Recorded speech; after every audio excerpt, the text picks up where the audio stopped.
Sikkolu రాజకీయమంతా ఒకెత్తైతే Palasa segment politics మరో ఎత్తు. ఢీ అంటే ఢీ, నువ్వెంత అంటే నువ్వెంత అన్న స్థాయిలో ఇక్కడి రాజకీయం నడుస్తుంది. రెండు పార్టీల మధ్య పచ్చగడ్డి వేస్తే భగ్గుమనే పరిస్థితి. ప్రశాంతమైన శ్రీకాకుళం జిల్లాలో మిగతా నియోజకవర్గాలకు భిన్నంగా పలాస రాజకీయాలు నడుస్తున్నాయి. మాటకు మాట, సవాళ్లకు ప్రతి సవాళ్లతో రాజకీయం సలసలా మండుతోంది. మరి ఈ వేడివాడి పాలిటిక్స్ లో పై చేయి సాధించేది ఎవరు? పాత ప్రత్యర్థుల మధ్య జరుగుతున్న సరికొత్త పోరులో విజేత ఎవరు? Watch this story. పలాస నియోజకవర్గంలో రాజకీయం హైటెన్షన్ పుట్టిస్తోంది. తెల్ల బంగారం జీడిపప్పుకు ప్రసిద్ధిగాంచింది పలాస. జీడిపప్పు పరిశ్రమల సైరంతో దినచర్య ప్రారంభించే పలాస, కాశీబుగ్గ జంట పట్టణాల్లో కార్మికులు, వ్యాపారులే ఎక్కువ. శ్రీకాకుళం జిల్లాలోనే వాణిజ్య కేంద్రమైన పలాసలో అధికార వైసీపీ, టీడీపీ హోరాహోరీగా తలపడుతున్నాయి.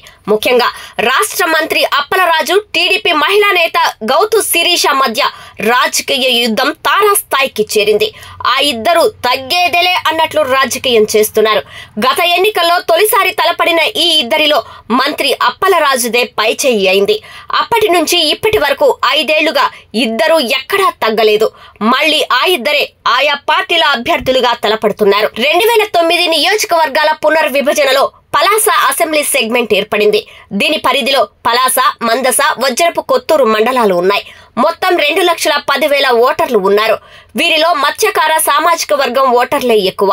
మత్స్యకారుల తర్వాత కళింగ, యాదవ సామాజిక వర్గాల ఓటర్లు ఎక్కువగా ఉన్నారు. ఒకప్పుడు సర్దార్ గౌతు లచ్చన్న ఫ్యామిలీకి ఉద్దానంగా చెప్పే పలాస ప్రాంతం పొలిటికల్ అడ్డాగా ఉండేది.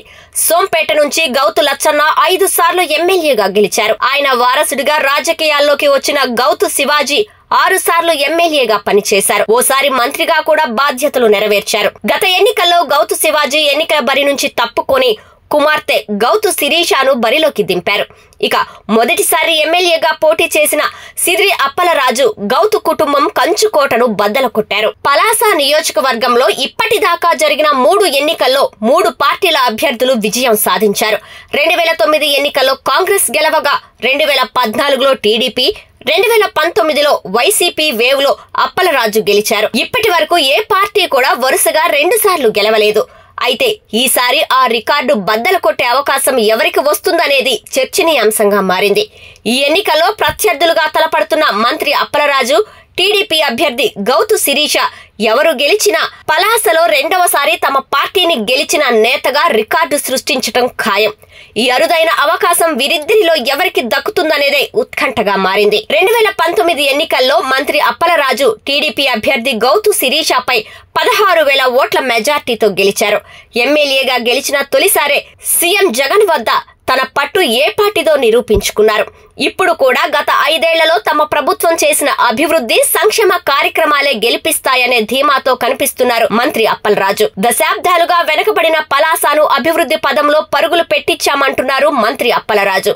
పలాసకి డిగ్రీ, జూనియర్ కాలేజీలు, ఉద్దానం కిడ్నీ రీసెర్చ్ సెంటర్, 700 కోట్లతో ఉద్దానం మంచినీటి పథకం తన హయాంలోనే నిర్మితమయ్యాయని చెబుతున్నారు మంత్రి. అయితే వైసీపీలో గ్రూప్ పాలిటిక్స్ అప్పలరాజుకు తలనొప్పిగా మారాయి.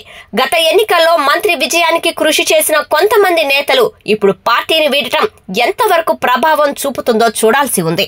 ఇక తెలుగుదేశం పార్టీ అభ్యర్థిగా పోటీ చేస్తున్న గౌతు శిరీష అధికార వైసీపీని ఢీకొట్టే విషయంలో దూకుడుగా పనిచేస్తున్నారు. మంత్రిని ఎదుర్కొనడంలో మడమ తిప్పని పోరాటం చేస్తున్నారు శిరీష. తన తాత, తండ్రి రాజకీయ వారసత్వాన్ని అందిపుచ్చుకున్న శిరీష ఈసారి ఎలాగైనా గెలవాలనే లక్ష్యంతో పావులు కదుపుతున్నారు.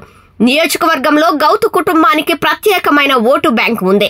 గత తప్పిదాలను పునరావృతం కానివ్వకుండా చూసుకుంటున్న శిరీష వైసీపీ అసంతృప్తి నేతలను పార్టీలో చేర్చుకొని స్పీడ్ చూపుతున్నారు. ప్రశాంతమైన పలాసలో రాజకీయ ఉద్రిక్తతలు పెంచేస్తున్నారని, తాను గెలిచి పాత సంస్కృతిని మళ్లీ తీసుకువస్తానని చెబుతున్నారు శిరీష.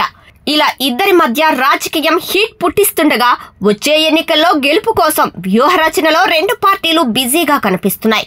ఇప్పటికీ ఇద్దరి అభ్యర్థిత్వాలు ఖరారు కావడంతో ప్రచారం మొదలుపెట్టారు. మత్స్యకారుల ఓట్లు, ప్రభుత్వ సానుకూల ఓట్లు తనను గెలిపిస్తాయని మంత్రి అప్పలరాజు, ప్రభుత్వ వ్యతిరేక ఓటు, టీడీపీ ఓటు బ్యాంకుతో తనదే విజయం అంటున్నారు గౌతు శిరీష. మరి ఈ ఇద్దరిలో ఎవరి నమ్మకం నిజమవుతుందనేది ఉత్కంఠ రేపుతోంది.